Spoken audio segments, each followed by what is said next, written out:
just another random update for you. I hope you guys are having a good day. Just sitting here thinking about some stuff. I'm listening to lawnmowers in the yard, which is always fun. We're going to be moving soon, and there will be no lawnmowers where we are going. There will be no heavy equipment. There will be no loud stereos. There will be horses neighing.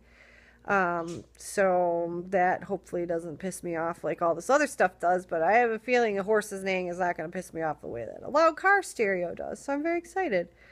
Anyways, just wanted to give you a quick update to let you know something, because I get a lot of flack from people for my situation, because it's better than a lot of my friends' situation, but worse than a lot of other people and a lot of other friends that I've had. And I'm kind of stuck in this realm where financially I'm doing pretty good. My family, me and my husband, are doing pretty good. And the reason that we do pretty well is not because we make a ton of money, because we make not much more than minimum wage. Honestly, we both work very, very blue collar jobs. We work at grocery stores, and we don't make a lot of money. And yet at the same time, we're able to afford nice things. And everybody's like, well, how are you able to do that? Especially a lot of my liberal friends. Well, how are you able to do that? Well, first of all, I had a job in the tech industry for a while, and that sort of got me on my feet at least a little bit. Though I know for a fact that when you have more money, you spend more money, and having more money doesn't mean that you're any better with your money. And in fact, a lot of the people that I worked with were so poor with their money that they would buy large houses and then not be able to fill them with anything because they had no money left over. They would buy things and then not ever use them, and so they'd have tons and tons of just unused, unopened packages just sitting around.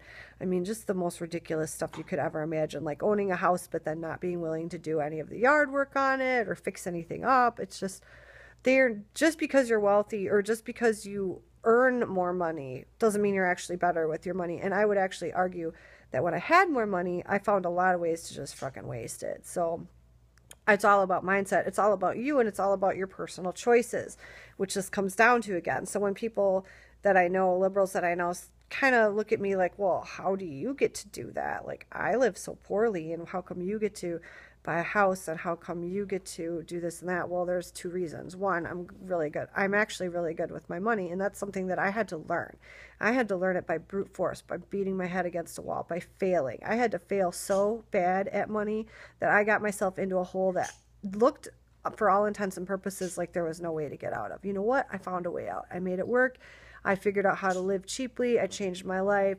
I started being a do-it-yourselfer. I looked for how to do things with very little to no money, and it changed my life. I'm grateful, honestly, that I have been poor, because I'm not as poor as I was for a little while.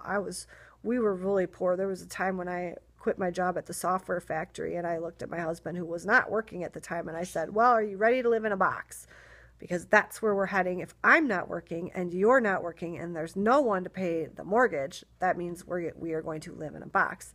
Well, fortunately, he was able to get out of his PTSD depression to get a job and go to work, and I was able to secure unemployment for an amount of time that allowed us to barely scrape by until I could put my life back together and he could put his life back together, because we were both having to rebuild from some very, very difficult circumstances. So I'm very grateful to the services that our government can provide. I've been on unemployment twice, actually, in my life, and both legitimately. I've got let go from a job not in a great manner, and I was able to secure unemployment the first time, and then the second time we were able to come to an agreement that they would allow me to get fired, basically, so that I could secure unemployment and also secure a couple months of severance pay, which allowed me to get back on my feet. And you know what I did with that money that was gifted to me while I wasn't working, and it was clear that I was not working, I was not earning this money? You know what I did with myself in that time? I got better. I improved myself. I changed my diet. I got my health back on track. I spent the last $1,000 that we had getting acupuncture because my back hurt so bad that I couldn't actually work, and I knew I wasn't going to be able to work at a desk job any longer because of the physical side effects. So I was going to have to find a job where I worked on my feet. And so in order to do that, I spent our last $1,000 on acupuncture to fix my back. And guess what? It worked. It worked like a charm. I highly recommend acupuncture. It is freaking amazing. It freaking works. It's great for chronic issues, and it healed and took care of so many things for me. It started my incredible weight loss story of 70 pounds lost, and acupuncture started that weight loss. And so I highly, highly recommend it. Anyways, I was talking about money. So other people may look at what I've done with my money and say, for all intents and purposes, it looks like you wasted your money. You spent your last $1,000 on acupuncture. You're going to go buy a house and spend a bunch of money on it. And we just don't understand what you do with your money. Well, there's certain things I don't do. I don't spend my money drinking. I don't spend my money on things that I don't need. I'm always spending money on things that I need or that are going to get me to the next level, or things that are investments that are going to get me monetarily to the place I want to be, or going to provide services, or going to provide things for myself that, like, you know, like buying a tripod for my iPhone, which I don't use currently because it's packed, actually. So when I get to the new house, I'll be able to do more really, because right now I'm like holding the camera with my phone. That's the best I can do. But when I get to the house and I unpack my tripod, I'm going to be able to do much better quality videos. It's going to look better. It's going to be out in the country. There's going to be nature with it. It'll be awesome.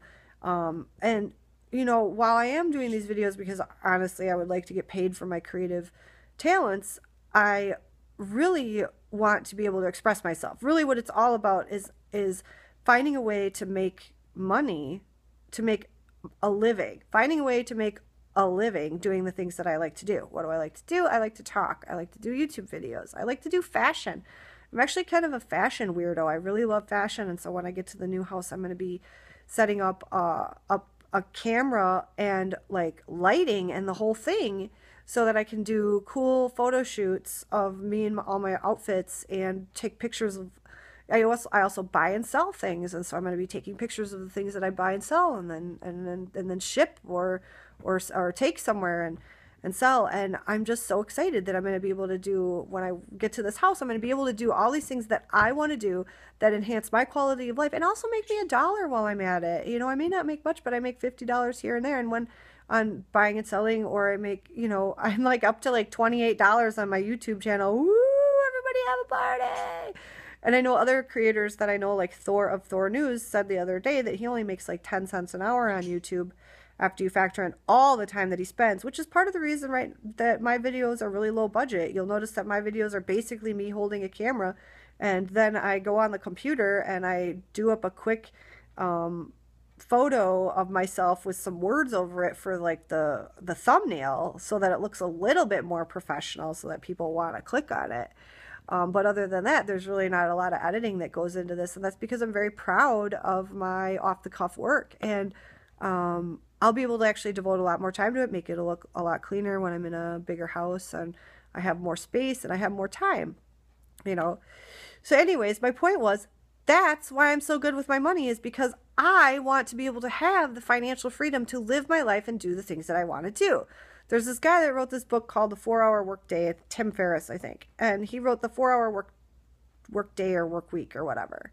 And he talks about how you can basically work 4 hours a week, I think it's a week, and then never have to work for the rest of the week. That is possible, but you have to be really disciplined and really determined. And especially if you have little money to begin with, you're going to have to learn how to be frugal. You're going to have to learn how to do this stuff with your money.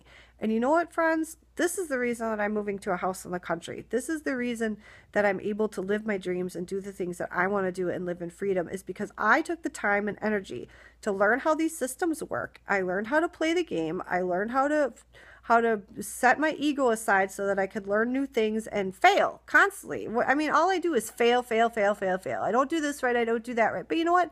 Eventually I learn how to do it right based on that. And I'm going to get, if not rich, I'm going to live the way that I want to live. And I'm not going to have to work hard for the rest of my life. And that's because of my dedication to myself and my husband and our happiness and our family and the things that works for us. And you figure it out. You become smart and you figure it out. And I encourage all of you to do the same. Get smart and figure your shit out.